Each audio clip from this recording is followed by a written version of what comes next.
cervical அப்படின்னு சொல்லுவாங்க. இது வந்து 7 எலும்பு இருக்கு. செகண்ட் வந்து பாத்தீங்கன்னா மார்பக எலும்பு thoracic அப்படின்றாங்க. இது வந்து 12 இருக்கு. அதுக்கப்புறமா வந்து பாத்தீங்கன்னா இடுப்பு எலும்பு, இது வந்து பாத்தீங்கன்னா 5 இருக்கு. அதுக்கப்புறம் பித்தம், வால் எலும்பு இதெல்லாம் சேர்த்து 26 வரிசை அப்படின்னு சொல்லிட்டு சொல்லுவாங்க. சரிங்களா? இப்போ வந்து நம்ம கழுத்தெலும்பு தெரிஞ்சுக்கிட்டோம், மார்பு எலும்புக்கு என்ன பண்ணிருக்கோம் பாதி தெரிஞ்சிருக்கோம். ஏன்னா நேற்றுக்கு வந்து பாத்தீங்கன்னா மணிமேகலை மேடம் காலையில கிளாஸ் எடுத்தாங்க இல்லையா? ஏன் எந்த எலும்பு வரிசை இருக்கு சொல்லி கொடுத்தாங்க, சொல்லுங்க பார்க்கலாம். இதே பேட்ச் அதான் உட்காந்துருக்கீங்க, அதே ஆளுதான் படுத்துருக்கீங்க. 1 ல இருந்து 12 எடுத்து சொல்லி கொடுத்தாங்களா? உள்ள இருக்க அப்பா அம்மாக்கெல்லாம் சொல்லுங்க, நேற்று எந்த எலும்பு வரிசை எடுக்க பார்த்தோம்? T12 வரைக்கும் பார்த்தோமா? சரி, இன்னைக்கு வந்து பாத்தீங்கன்னா நம்பர் பத்தி தெரிஞ்சுக்கலாம். நம்பர் அப்படிங்கிறது வந்து பாத்தீங்கன்னா நம்மளுடைய இடுப்பு எலும்பு பகுதி. இடுப்பு எலும்பு பகுதியில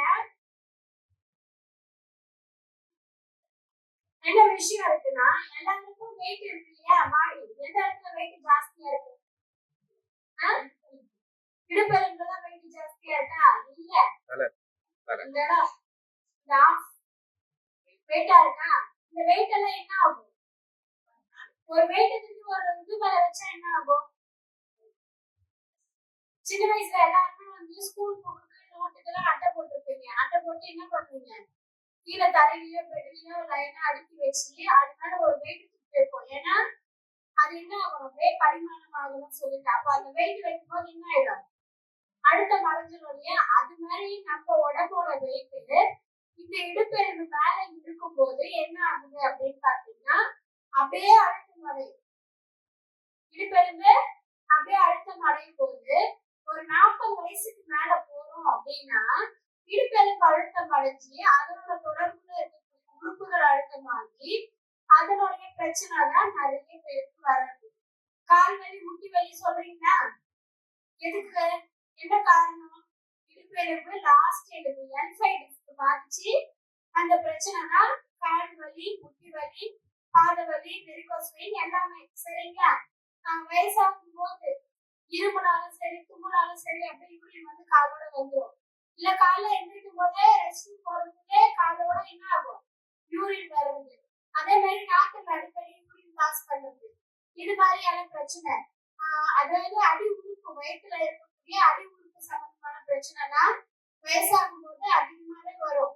பெண்களுக்கு பாத்தீங்கன்னா கர்ப்பப்பை பிரச்சனை ஒரு 40 வயசுக்கு மேல போகும்போது கர்ப்பப்பை பிரச்சனை அப்படின்றது இருக்கும். ஆண்களுக்கு வந்து பாத்தீங்கன்னா விந்தணுக்கள் உற்பத்தி ஆகக்கூடிய இடம் புரோஸ்டேட் அப்படின்னு சொல்லுவாங்க. அந்த இடத்துல பாதிப்பு வரும். விரை வீக்கம் சொல்லி கேள்விப்படுவீங்க, பாத்துருக்கீங்களா? இது எல்லாமே இடுப்பு எலும்பு பாதிப்புல வரக்கூடிய பிரச்சனை தான். இன்னைக்கு வந்து பாத்தீங்கன்னா இடுப்பு எலும்புல ஃபர்ஸ்ட் எலும்பு நம்பர் 1 L1 டிஸ்க் இருக்கு இல்லையா? இந்த டிஸ்க் எந்த உறுப்போட தொடர்புல அப்படின்னு பாத்தீங்கன்னா பெருங்குடல் அப்படின்னு சொல்லிட்டு சொல்லலாம். இந்த பெருங்குடலுக்கு போகக்கூடிய நரம்புகள் ரத்த குழாயில இந்த இடத்துல இருக்கும். இந்த இடத்துல இருந்தா பெருங்குடலுக்கு நரம்பு ரத்த குழாயில போகுது இல்லையா? அப்போ இந்த இடத்துல அழுத்தம் கம்ப்ரஷன் அதிகமா ஆகும்போது அப்போ நரம்புகள் ரத்த குழாய்கள் தான் அழுத்தம் அடையும். ஒரு சிலருக்கு வந்து பாத்தீங்கன்னா இந்த இடைப்பட்ட பகுதியில் இருக்கக்கூடிய செவு பகுதி அப்படியே என்ன ஆகும்? போயிட்டு இந்த நரம்பு ரத்த குழாயை டச் பண்ணும், அழுத்தமா அடைஞ்சிடும். அப்போ போய் இங்க டச் பண்ணும்போது அதிகமான வலி வரும். சரிங்களா? அப்போ இந்த இடத்துல பாதிச்சிருக்கு. அப்போ இந்த இடத்துல பாதிச்சுன்னா இந்த உறுப்பு பாதிக்கும். இந்த உறுப்பு பாதிச்சுன்னா எந்த நோய் வரும் அப்படின்னு பாத்தீங்கன்னா நம்ம உடம்புல அங்கங்க மூட்டுல அப்படியே ரவுண்ட் ரவுண்டா வீங்கிட்டு வரும். பாத்துருக்கீங்களா? மூட்டுக்கு வீங்கிட்டு கல்லு மாதிரி இருக்கு, வலி அதிகமா இருக்கு, நடக்க முடியல, வேலை பார்க்க முடியல, இதெல்லாம் என்ன பண்ணுவாங்கன்னா சொல்லுவாங்க. காரணம் என்னன்னா பெருங்குடல் பாதிச்சிருக்கு. சரிங்களா? இது பாதிச்சா நம்மளுக்கு கான்ஸ்டிபேஷன் ப்ராப்ளமும் வரும். இது செய்யக்கூடிய வேலை என்ன அப்படின்னு பாத்தீங்கன்னா நம்ம உடலுக்கு தேவையான நீர் சத்து சேமிச்சு வைக்கக்கூடிய பகுதி அப்படின்னு கூட சொல்லுவாங்க. நம்ம உடம்புக்கு நீர் சத்து அப்படிங்கிறது தேவை. சத்து நீர் சத்து உள்ளதுதான் நம்ம உடம்பு. அப்போ நம்ம உடம்புக்கு நீர் சத்து தேவைன்னும் போது இந்த உறுப்பு என்ன வேலை செய்யணும்னா அந்த நீர் சத்தை சப்ளை உடலுக்கு அனுப்பணும். அப்படி அனுப்பும் போது கெட்ட கழிவுகள் அதுல கலந்து இருந்ததுன்னா அந்த நீர் சத்து கெட்ட கழிவுகளோட கலந்த நீர் சத்து எல்லா இடத்துக்கும் போகும்போது ஜாயிண்ட்டுகள்ல வந்து அப்படியே தேங்கி நின்றுடும். ஜாயிண்ட்கள்ல தேங்கி நின்றுச்சுன்னா அந்த இடத்துல உருண்டை உருண்டையா நீக்கி வலிக்கும். ஒவ்வொருத்தருக்கும் உடம்பு ஒரு ஒரே ஷேப்பா இருக்கும். கால் முட்டு போட்டு நீக்கி இருக்கும், பார்த்துருக்கீங்கன்னா கல்லு மாதிரி இருக்கும், வலிக்கும். அதே மாதிரி கை ஜாயிண்ட்கள் எல்லாம் அப்படியே வீங்கி இருக்கும், வலிக்கும். இது மாதிரியான பிரச்சனை எல்லாம் வருது அப்படின்னா இந்த பெருங்குடல் பாதிக்கிறதுனால. ஏன்னா இந்த வளைவு பகுதிகள்ல கழிவு தங்கிடுச்சுன்னா நீர் சத்து இதுல இருக்கும் போது அது என்ன ஆகும், அந்த வளைவுகள்ல போய் படும்போது அந்த கழிவுகள் அந்த தண்ணியில சேரும். அப்போ கெட்ட கழிவுகள் என்ன ஆகும்னா அதுல வந்து கலந்துடும். அப்படி கலந்துச்சுன்னா நம்மளுக்கு இந்த ஒரு பிரச்சனை பாதிப்பு அப்படிங்கிறது வரும். L2 disk. இந்த L2 டிஸ்க் வந்து பாத்தீங்கன்னா எந்த உறுப்போட தொடர்பு அப்படின்னு பாத்தீங்கன்னா குடல்வால் பகுதி அப்படின்னு சொல்லுவாங்க. குடல்வால் பகுதி இது வந்து நம்ம உடல்ல என்ன வேலை பார்க்கும் அப்படின்னா கேஸ் நல்லா ரிலீஸ் ஆகுது. எல்லாருக்குமே உடம்புல கேஸ் நல்லா ஃப்ரீயா போகுது. கேஸ் நல்லா ஃப்ரீயா போனா நல்லா இருக்குமா, இல்ல உடம்புக்குள்ளேயே சுத்திட்டு இருந்தா நல்லா இருக்குமா? ஃப்ரீயா போகணும். கேஸ் வந்து ஃப்ரீயா போகணும். உடம்புல இருந்து ஃப்ரீயா போச்சுன்னா அங்க வந்து வாயு பிடிக்குன்னு சொல்லுவாங்க. அங்க பிடிச்சிட்டு அப்படியே வாயு பிடிச்சிச்சு, கேஸ் பிடிச்சிச்சுன்னு சொல்றாங்க இல்லையா, அது இல்லாம இருக்கும். அதுக்கப்புறமா வந்து பாத்தீங்கன்னா நல்ல பாக்டீரியா, நம்ம உடம்புக்கு தேவையான நல்ல பாக்டீரியாவை உருவாக்கி சேமிச்சு வைக்கக்கூடிய ஒரு விஷயத்த இது செய்யுது. மூணாவது என்னன்னா நம்ம எல்லாருமே கழிவுகள், அதாவது மோஷன் போகும்போது ஆசனவாய் வழியா நம்ம உடலுக்கு பேட் வைரஸ் என்ன ஆகும்னா வரும். ஆசனவாய் வழியா பேட் வைரஸ் வருது அப்படின்னா அப்போ அது என்ன பண்ணணும்னா வெளியேற்றக்கூடிய வேலை. அப்படி நடக்கும்போது அதிகமான பேட் வைரஸ் அதுல தாக்கம் அடைஞ்சதுன்னா இந்த குடல்வால் பகுதி வந்து பாத்தீங்கன்னா வீங்கிட்டே போகும். அப்போ வீங்கிட்டு போகும்போது கடுமையான வயிறு வலி அப்படின்னு சொல்லுவாங்க. அடிக்கடி ரொம்ப வயிறு வலிக்கும் போது டாக்டர் கிட்ட போய் செக் பண்ணும்போது அவங்க சில டெஸ்ட் எல்லாம் எடுத்துட்டு உங்களுக்கு அப்பெண்டிக்ஸ் ப்ராப்ளம் இருக்கு, அது இருக்கிற மாதிரி இருக்கு, அதனாலதான் உங்களுக்கு என்ன ஆகுதுன்னா அடிக்கடி வயிறு வலிக்குது அப்படின்னு சொல்லுவாங்க. சரி, இத அந்த இடத்த பாதிச்சிச்சு இல்லையா, அந்த பாதிச்சதுல என்ன பண்ணணும்னா சரி செய்யணும். அது சரி செய்யணும்னா உயிருக்கே ஆபத்து தெரியுமா? வெடிச்சிடும். போன வாரம் சண்டை பக்கத்து வீட்டுல ஒரு பாட்டிக்கு வந்து உடம்பு சரியில்லை, வயிறு வலி சொன்னாங்க. ஹாஸ்பிட்டலுக்கு கூட்டு போனாங்களா, அப்ப என்னெல்லாம் வெடிச்சிருச்சான். வெடிச்சதுனால பேட் வைரஸ் உடம்பு ஃபுல்லா பரவி உடனே இறந்துட்டாங்க. அந்த அப்பா சொன்ன மாதிரி பேட் வைரஸ் உள்ள போகுது, எல்லா இடத்துக்கும் பரவுச்சுன்னா என்ன பண்ணுவாங்க, இறந்துருவாங்க. நான் மேரேஜுக்கு போயிட்டு வரும்போது என்னோட கம்மெல்லாம் போட்டுக்காங்கன்னு பார்த்தா அப்ப விசாரிக்கும்போது அந்த பாட்டி வயிறு வலி சொன்னாங்க. ஹாஸ்பிட்டலுக்கு போனதுக்கு அப்பெண்டிக்ஸ் இந்த இடம் குடல்வால் பகுதி வெடிச்சிருச்சு. வெடிச்சதுனால என்ன பண்ணிட்டாங்க, இறந்து போயிட்டாங்க. அப்ப பாருங்க, இது வந்து அதிகமான பேட் வைரஸ் தாக்கம் இருந்ததுன்னா இங்கிட்டே போகும். அதனால டாக்டர் என்ன பண்ணிடுவாங்க, அதை ஆப்ரேட் பண்ணி எடுத்துருவாங்க. அது வெடிச்சிருச்சுன்னா பேட் வைரஸ் உடம்பு ஃபுல்லா இடம்லாம் பரவிச்சுன்னா உயிர் வாழ ஆதாரமா இருக்க உறுப்பிங்க தான் இருக்கு. ஹார்ட், கிட்னி, லிவர், அது எல்லாமே மண்ணீரல், கல்லீரல் எல்லாமே இங்க இருக்கும்போது அதுதான் பேட் வைரஸ் போச்சுன்னா என்ன ஆகும், நம்மளுக்கு உயிருக்கே ஆபத்தா இருக்கும். அப்போ டாக்டர் என்ன பண்ணிடுவாங்க, இந்த பகுதியை வெட்டி எடுத்துருவாங்க. அப்போ இது வெட்டி எடுத்துட்டா கேஸ் ரிலீஸ் ஆகுறது கஷ்டம். நம்ம உடம்புல நல்ல பாக்டீரியாஸ் உருவாக்கி சேமிச்சு வைக்கிறது கஷ்டம். மோஷன் போகும்போது பேட் வைரஸ் நம்ம உடலுக்கு வருதான்றது தெரியாது. ஏன்னா அதை செய்யக்கூடிய வேலை செய்யக்கூடிய இந்த உறுப்பை என்ன பண்ணிடுவாங்க, வெட்டி எடுத்துருவாங்க. சரிங்களா? ஆனா இங்க என்ன செய்யறாங்க அப்படின்னா அப்பெண்டிக்ஸ் ப்ராப்ளம் இருக்கு வருங்க அப்படின்னா இங்க வந்து ப்ராடக்ட் என்ன வேலை செய்யுதுன்னா அந்த இடத்த ஆரோக்கியமா மாத்துது. எப்படி அப்படின்னு பாத்தீங்கன்னா இந்த இடத்துல இந்த எலும்பை பிடிச்சிருக்கக்கூடிய மசில்ஸ் மூலியமா தான், நம்மளுக்கு தசைகள் மூலியமா தான் அந்த மாற்று மருத்துவ முறையே நம்ம உடலுக்கு கிடைக்குது. ஃபர்ஸ்ட் தசைகளுக்கு நேர நல்லா ஒரு மசாஜ் கொடுக்குது. ப்ரொஜெக்டர் என்ன பண்ணுது, இங்க இருக்கக்கூடிய தசைகளுக்கு நல்லா மசாஜ் கொடுத்து இறுக்கமா இருக்கக்கூடிய தசைகளை நல்லா இலகுவா சாஃப்டா மாற்றி இந்த எலும்பை இறுதிப்படுத்தக்கூடிய ஒரு வேலை அந்த இடத்துல நடக்கும். அதுக்கப்புறமா அக்கு பிரஷர் இந்த இடத்துக்கு கொடுக்குறோம் அப்படின்னா இந்த இடத்துல இருந்து அந்த இடம் என்ன ஆகும்னா ரத்த ஓட்டம் சீரா போகும். பிரஷர் கொடுக்கும் போது இந்த அழுத்தம் அடையுது இல்லையா, அந்த இடம் விரிவடையும். விரிவடையும் போது ரத்த ஓட்டம் போகும் இல்லையா, ஒரு டியூப்ல தண்ணி போயிட்டு இருக்கு, நடுவுல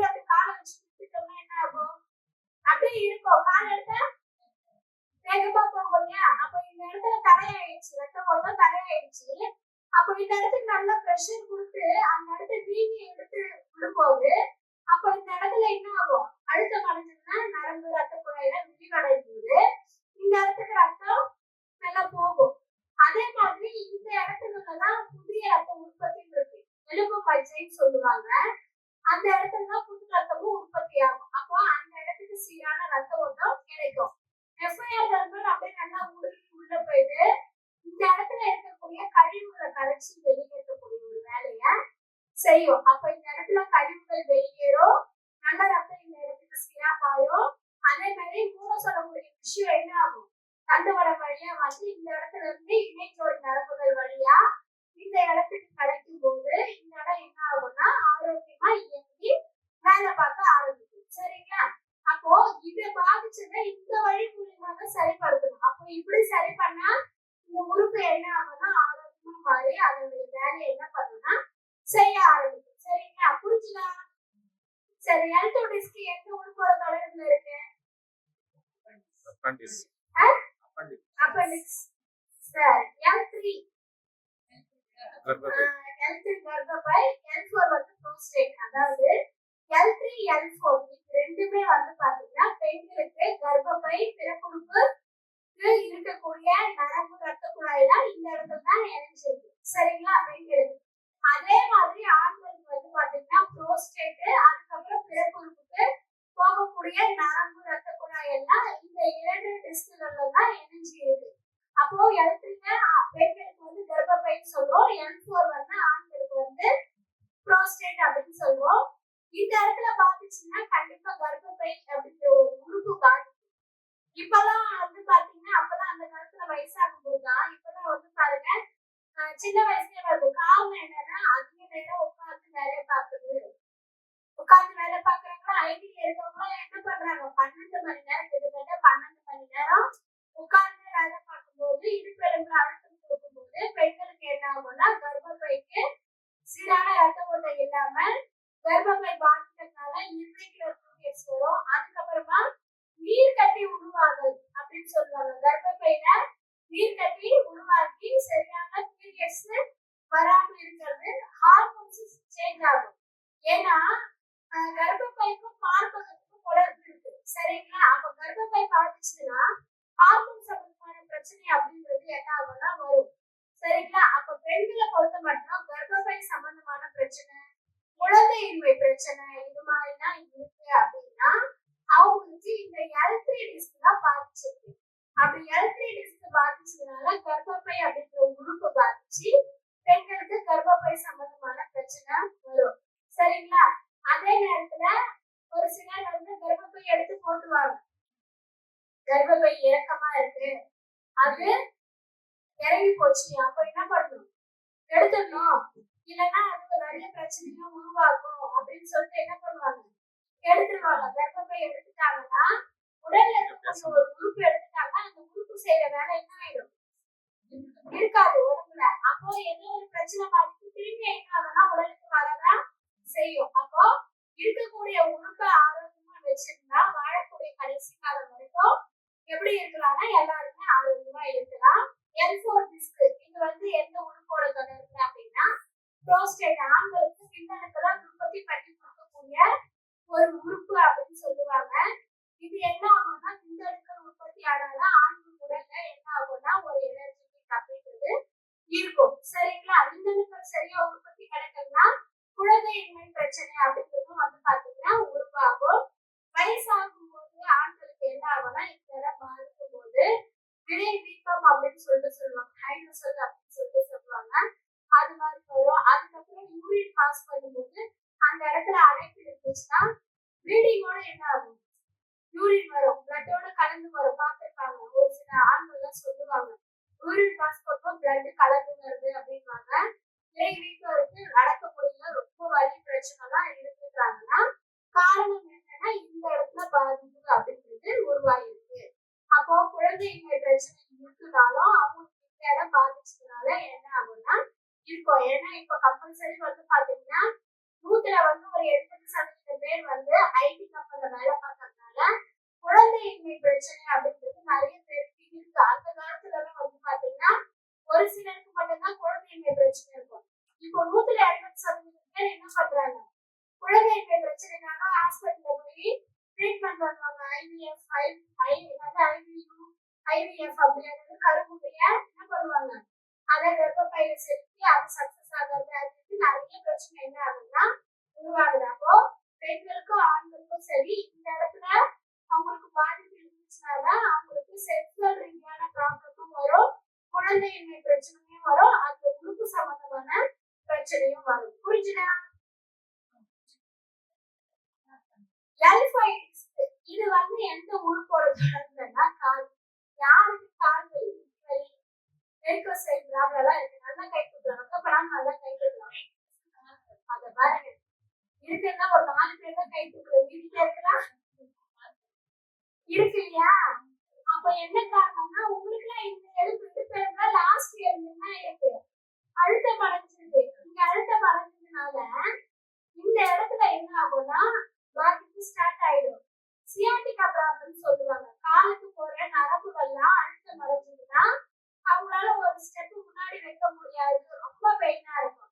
அதுக்கப்புறம் கீழே வரும்போது நீ பெயின் சொல்லுவாங்க, முட்டி. இந்த இடத்துல என்ன ஆகும்னா இடைப்பட்ட ஜவ்வு பகுதி சுருங்கி போயிடும்.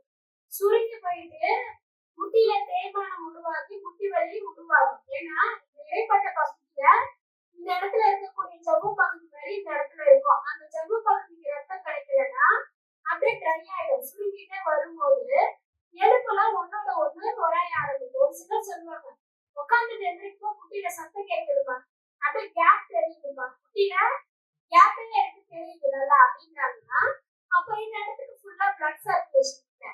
ஆட்டுக்கடை எல்லாரும் சாப்பிட்டுருக்கீங்க இல்லையா? எப்படி இருக்கும் அது? செம்ம டேஸ்டா தான் இருக்கும், பிசு பிசுப்பு தன்மையோட இருக்கும். அதை சாப்பிட்டு முடிச்சுட்டு கை கழுவினா சும்மா முடியாது. சோப்பு போட்டு நல்லா 2 வாட்டி ஹேண்ட் வாஷ் பண்ணாதான் என்ன ஆகும், பிசு பிசுப்பு தன்மை போகும். அந்த பிசு பிசுப்பு தன்மை இந்த இடைப்பட்ட ஜவ்வு பகுதிகள்லாம் இருக்கணும். அப்போ இந்த இடத்துல அந்த பிசு பிசுப்பு தன்மை இல்ல. அப்ப என்ன ஆச்சு, அது தேய்மானம் வந்துச்சு. 2 வீலர் 4 வீலர் எல்லாம் வச்சிருக்காங்கன்னா லூப்ரிகேட் ஆயில் போடுவாங்க, தெரியுமா? இன்ஜினுக்கு லூப்ரிகேட் ஆயில் போடுறாங்க. எதுக்காக? தேய்மானம் இருக்காது, தேய்மானம் இருக்கக்கூடாது. அப்ப அந்த ஆயில் என்ன பண்ணும், தேய்மானம் ஆகாம அதை நல்லா சேவ் பண்ணி வைக்கணும் இல்லையா? அது மாதிரி நம்ம உடம்புல எலும்பு தேய்மானம் இல்லாம இருக்கணும்னா அந்த ஜவ்வு பகுதி பிசு பிசுப்பு தன்மையை ப்ரொடியூஸ் பண்ணி கொடுக்கும் போது எலும்பு அது மாதிரி டச் ஆகுதுன்னா நல்லா ஸ்மூத்தா என்ன ஆகும், போயிட்டு வரும். சரிங்களா? அப்போ அந்த இடைப்பட்ட பகுதியில ஜவ்வு சுருங்கிடுச்சுன்னா அந்த பிசு பிசுப்பு தன்மை இருக்காது. அப்போ முட்டி வலி, முட்டி தேய்மானம் தான் இருக்கும். அதுக்கப்புறம் இதுக்கு கீழே வரக்கூடியது வெரிகோசைல் ப்ராப்ளம் சொல்லுவாங்க. கால்ல முன்னாடி சதையில பாத்தீங்கன்னா முன்னாடி கூட ஒரு சிலருக்கு இருக்கும், முடிச்சா இருக்கும், உருண்டையா குட்டி குட்டியா உருண்டையா இருக்கும். ஒரு சிலருக்கு பச்சையா தெரியும். அது என்னன்னா வெரிகோஸ் வெயின் சொல்லுவாங்க, நரம்பு சுற்றுதல் அப்படின்றது. அவங்களுக்குலாம் அந்த இடத்துல அப்படியே பின்னி வச்சு குத்துற மாதிரி என்ன ஆகும், வலி இருக்கும். காரணம் என்னன்னா நரம்பு அங்க முடிச்சா மாதிரி பிளட் அங்க கிளாட் ஆகி நின்றுச்சு. பிளட் அந்த இடத்துல கிளாட் ஆகி நின்றதுனால பயங்கர பெயினா இருக்கும், நடக்க முடியாது. வெரிகோசைல் ப்ராப்ளம் இருக்கவங்க சரியா நடக்க மாட்டாங்க, ரொம்ப வலிக்குது. ஒரு 10 வருஷம், அதாவது 10 நிமிஷம் நடந்தாலே ரொம்ப பெயின்ஃபுல்லா இருக்குவாங்க. ஆக மொத்தத்துல கால் சம்பந்தமான பிரச்சனை இருக்கு அப்படின்னா இந்த இடத்துல பாதிப்பு இருக்கும். சரிங்களா? இப்போ இந்த இடத்த முடிச்சிட்டோம். இந்த இடத்துல என்னன்னா நிறைய பேர் சொல்றது மரத்து போயிருக்கு, பாதம் மரத்து போயிடுச்சு, எரிச்சலா இருக்கு, இந்த பாதம் கலர் சேஞ்ச் ஆயிருக்கு, இந்த இடத்துல ஆளு சேஞ்ச் ஆயிருக்கு. இங்க இருக்கிற ஸ்கின்ல ஒரு கலர்ல இருக்கு, இந்த இடம் கலரு சேஞ்ச் ஆயிடுச்சு. காரணம் என்னன்னா பிளட் சர்க்குலேஷன் இந்த இடத்துக்கு வந்துட்டு திரும்பி ரொட்டேஷன் ஆகி மேல போகணும். அப்போ உங்களுக்கு பிளட் இங்கே நின்று அப்படியே இருந்துச்சுன்னா இந்த இடத்துல கலர் சேஞ்ச் ஆகும். கால் மட்டும் தனியா கலர் சேஞ்ச் ஆகி தெரியும். சரிங்களா? அப்ப கால் சம்பந்தமான பிரச்சனை எதுவா இருந்தாலும் உங்களுக்கு இந்த இடத்துலதான் பாதிப்பு அப்படின்றது இருக்கு. சரிங்களா? அதுக்கப்புறம் இந்த பெல்விக் போன் அப்படின்னு சொல்லுவாங்க. இந்த பெல்விக் போன் பெண்களுக்கு பிரசவ காலத்துக்கு அப்புறம் நிறைய பேருக்கு பாதிக்கும். ஏன்னா அவங்களுக்கு பிரசவம் ஆகும்போது இந்த போனுக்கு இடைப்பட்ட பகுதியில விரிவடைந்தாதான் குழந்தை தான் என்ன ஆகும், வெளிய வரும். அப்படி விரிவடைஞ்சிச்சுன்னா இந்த எலும்பு இந்த இடத்துல போயிட்டு கரெக்டா அந்த பொசிஷன்ல வந்து சேர்றதுக்கு 100 நாள் ஆகும். அதுக்குதான் அந்த காலத்துல எல்லாரும் அம்மா வீட்டுக்கு போய் ரெஸ்ட் எடுப்பாங்க. 5 மாசம் 3 மாசம் ரெஸ்ட் எடுத்துட்டு வருவாங்க. ஏன்னா படுத்துட்டே இருப்பாங்க, சாப்பிட்டு படுப்பாங்க, சாப்பிட்டு படுப்பாங்க. இதே மாமியார் வீட்டுல போனா மாமியார் சும்மா விடுவாங்களா? இருக்கிற வேலையெல்லாம் செஞ்சுட்டு என்ன பண்ணு, அப்புறம் போய் நீ ரெஸ்ட் ஆகுறது என்னன்னு பண்ணுன்னு சொல்லுவாங்க. அப்போ அதுக்கேற்ற மாதிரி இப்ப ஆபீஸ்க்கு போறதுனால ரெஸ்ட் கிடையாது. அப்போ இந்த பெல்விக் போன் என்ன ஆகும்னா அந்த பொசிஷன்ல போய் சேர்ந்தோம்னா பெல்விக் போன் பாதிக்கும். அப்ப பெல்விக் போன் பாதிச்சுன்னா கால் தாண்டி தண்ணி இருப்பாங்க, ஒரே பக்கம் வந்து ப்ரெஷர் கொடுத்து நடப்பாங்க. சரிங்களா?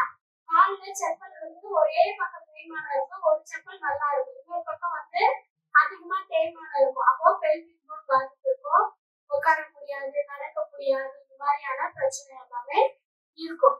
இது வந்து கடைசி எலும்பானது வால் எலும்பு அப்படின்னு சொல்லுவாங்க.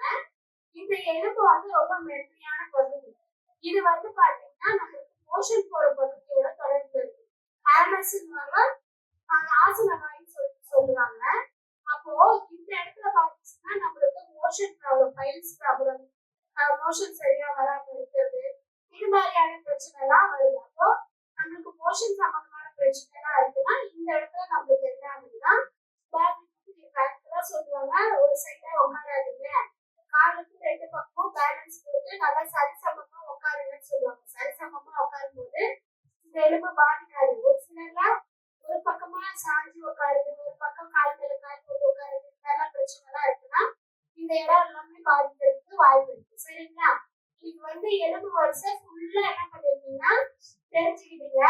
நாளைக்கு சனிக்கிழமை அரை நாள் காலையில என்ன பண்ணிடணும், எல்லாருமே எப்பவும் போல வாங்க. அது மட்டும் இல்லாம சனிக்கிழமைனால ஸ்பெஷலா இருக்கு என்னன்னா டெஸ்டிமோனியல்.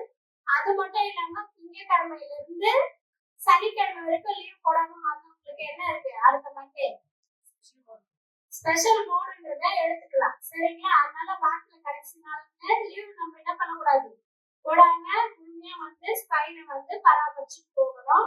இப்ப எல்லாருமே தண்ணி குடிச்சுட்டாங்க, ஸ்லோகம் சொல்லிட்டு உள்ள போகணும்.